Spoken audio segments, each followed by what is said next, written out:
Builder और buyer के बीच का विवाद, लाखों लाख कोर्ट केस और इन सब के बीच में अब कूद पड़ा है सुप्रीम कोर्ट। एक कॉमन फैक्टर जो सुप्रीम कोर्ट ने काफी जजमेंट में कहा है, काफी दिनों से इस की बात होती रही है कि बिल्डर और बायर के बीच के विवाद में एक कॉमन फैक्टर है बिल्डर का अनफेयर कॉन्ट्रैक्ट। अब सुप्रीम कोर्ट ने यूनिफॉर्म बिल्डर बायर एग्रीमेंट की बात की है, मॉडल बिल्डर बायर एग्रीमेंट की बात की है और केंद्र सरकार ने सुप्रीम कोर्ट को वो सबमिट कर दिया है।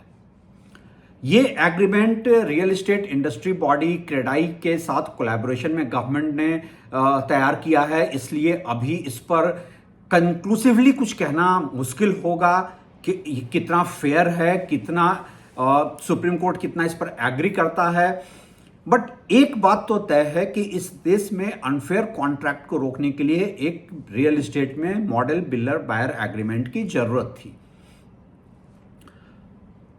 अक्टूबर 2021 में सुप्रीम कोर्ट ने सेंटर, स्टेट, यूनियन टेरिटरीज और लॉ कमीशन को नोटिस दिया था सेक्शन 41 और 42 ऑफ रेरा के तहत, जो कहता है कि सेंट्रल एडवाइजरी काउंसिल एक हो जो बायर के एक्सप्लॉयटेशन को रोक सके। मॉडल बिल्डर बायर एग्रीमेंट की जरूरत क्यों पड़ी, इसका क्या मतलब क्या है, इसको थोड़ा विस्तार में समझने के लिए आपको समझना पड़ेगा कि इस देश में एक आम होम बायर घर कैसे खरीदता है।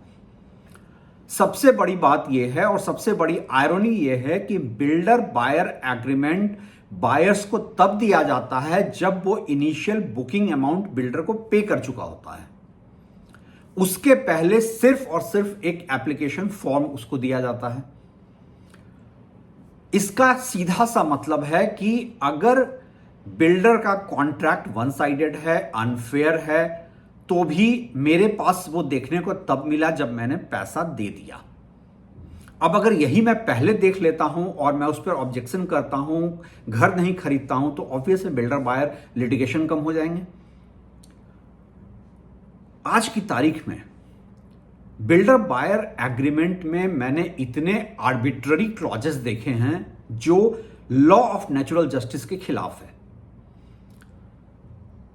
एग्रीमेंट बिल्डर्स के ये कुछ एग्जांपल्स दे रहा हूं, ऐसे हैं कि बिल्डर आपकी 10 से 20% अमाउंट डिडक्ट कर लेगा अगर आपने बुकिंग कैंसिल किया, और ये 10 से 20% बुकिंग अमाउंट का नहीं होगा, टोटल सेल्स कंसिडरेशन का होगा।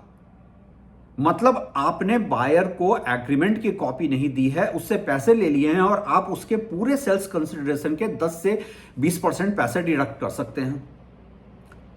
एक और हास्यास्पद चीज जो बहुत सारे बिल्डर आजकल इंसर्ट करने लगे हैं क्लॉज में, कि बायर सोशल मीडिया पे जाकर प्रोजेक्ट के अगेंस्ट कुछ नहीं लिख सकता है, नहीं तो बुकिंग कैंसिल कर दी जाएगी। मतलब कि प्रोजेक्ट में डेफिशिएंसी है, डिले हो रहा है, लेकिन आपके हाथ बांध दिए जाते हैं कि आप सोशल मीडिया पे भी कुछ नहीं लिख सकें। अगर किसी वजह से बिल्डर घर बुकिंग करने के बाद 2 इंस्टॉलमेंट 3 इंस्टॉलमेंट देने के बाद बेचता है कंप्लीशन के पहले, तो उसे बिल्डर को ही वापस बेचना होगा 10 से 20% डिडक्शन पे।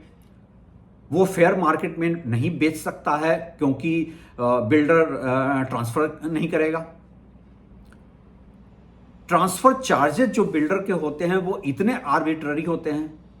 ऐसे डेवलपर्स हैं जो ये एज्यूम कर लेते हैं कि अगर मार्केट में एप्रिसिएशन 500 रुपए स्क्वायर फीट हो रहा है तो वो 300 रुपए स्क्वायर फीट अपना ट्रांसफर चार्जेस रख लेते हैं। अगर प्रॉपर्टी एप्रिसिएट भी कर गई है during the life cycle of construction और आप मार्केट में उसे बेचना चाहते हैं, बिल्डर आपको एनओसी नहीं देगा, आप वापस बिल्डर को ही बेचेंगे और 10 से 20% के डिडक्शन के साथ बेचेंगे। अगर आपने लेट पेमेंट किया, आपका कोई पेमेंट डिफॉल्ट हुआ या डिले हुआ, बिल्डर 18 से 24% का इंटरेस्ट रेट चार्ज करेगा। लेकिन अगर बिल्डर ने प्रोजेक्ट डिले किया तो वो आपको सिर्फ 5 रुपए पर स्क्वायर फीट का पेनल्टी देगा। ऑक्यूपेंसी सर्टिफिकेट की परिभाषा क्या होगी? वो दिन नहीं जब प्रोजेक्ट ऑक्यूपेंसी के लिए तैयार है, जिस दिन बिल्डर ऑक्यूपेंसी सर्टिफिकेट के लिए लोकल बॉडी में अप्लाई कर देगा।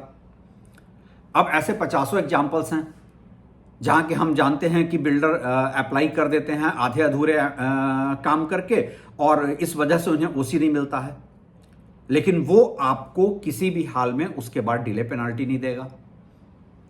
इसी सब को देखते हुए अब सेंटर ने सुप्रीम कोर्ट के सामने एक model builder buyer agreement present किया है।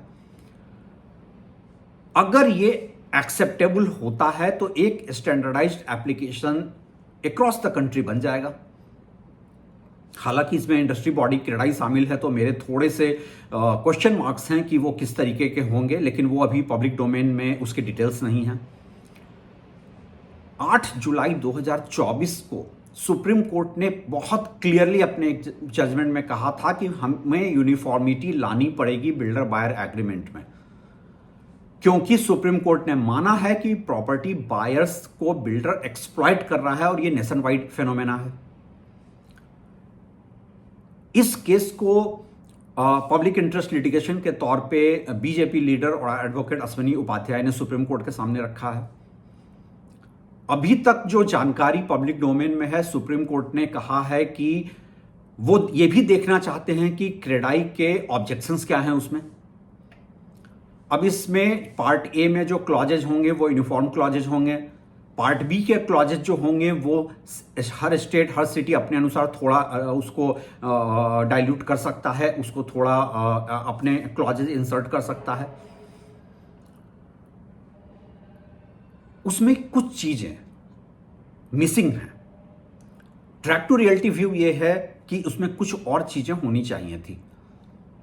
बिल्डर का रोल पोजीशन के बाद क्या होगा ये भी यूनिफॉर्म होना चाहिए। ऐसा नहीं कि बिल्डर ओसी ले लेता है, ऑक्यूपेंसी सर्टिफिकेट ले लेता है और अगला 5 साल 10 साल एमिनिटीज क्रिएट नहीं करता है, जिस वजह से मेंटेनेंस उसके पास रह जाता है। इसमें भी यूनिफॉर्मिटी चाहिए। ट्रांसफर चार्जेस पे एक यूनिफॉर्मिटी चाहिए।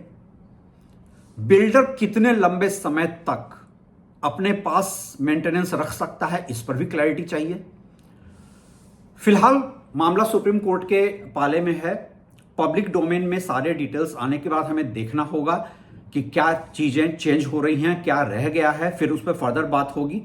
बट ये एक बहुत अच्छी पहल है जो सुप्रीम कोर्ट ने की है कि इस देश में एक यूनिफॉर्म बिल्डर बायर एग्रीमेंट की सख्त जरूरत है।